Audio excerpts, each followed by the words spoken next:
One minute daily பல்வாஸ்க்கு உங்களை வரவேற்கிறேன்.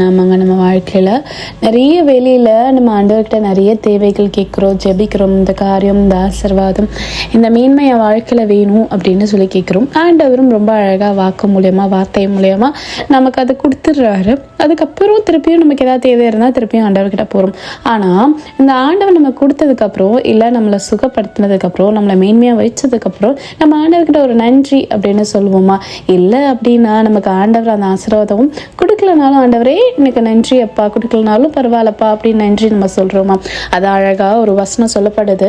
1 கொரிந்தியர் 15:57 நம்முடைய கர்த்தராகிய இயேசு கிறிஸ்துவினால் நமக்கு ஜெயம் கொடுக்கிற தேவனுக்கு ஸ்தோத்திரம். ஆமாங்க, நம்ம வாழ்க்கையில் நம்ம ஆண்டவருக்கு எப்போவுமே நன்றி சொல்லிகிட்டே இருக்கணும். அதாவது எப்போவுமே நம்ம ஸ்தோத்திரத்தை எப்போவுமே நம்ம வாயால் அறிக்கையிட்டே இருக்கணும். ஸ்தோத்திரம் சொல்கிறனால என்ன ஆக போகுது என் வாழ்க்கையில் அப்படின்னு கேட்டிங்கன்னா, ஸ்தோத்திரம் சொல்கிறனால நம்ம வாழ்க்கையில் கிருபைகள் பெருகும் அப்படின்னு சொல்லப்படுது. அதனால் எந்த இடத்துலையுமே ஆண்டவர் கொடுத்தாலும் சரி, கொடுக்கலனாலும் சரி, நம்ம டெய்லி நம்ம வாழ்க்கையில் ஸ்தோத்திரத்தை சொல்லும் போது நம்ம வாழ்க்கையில் ஜெயம் போகிறோம். அதனால் நம்ம வாழ்க்கையில் ஸ்தோத்திரம் சொல்லுவோம். நீங்கள் ஆசிரியப்பட தேவங்களை ஆசிர்வதிப்பாராக. ஆமென்.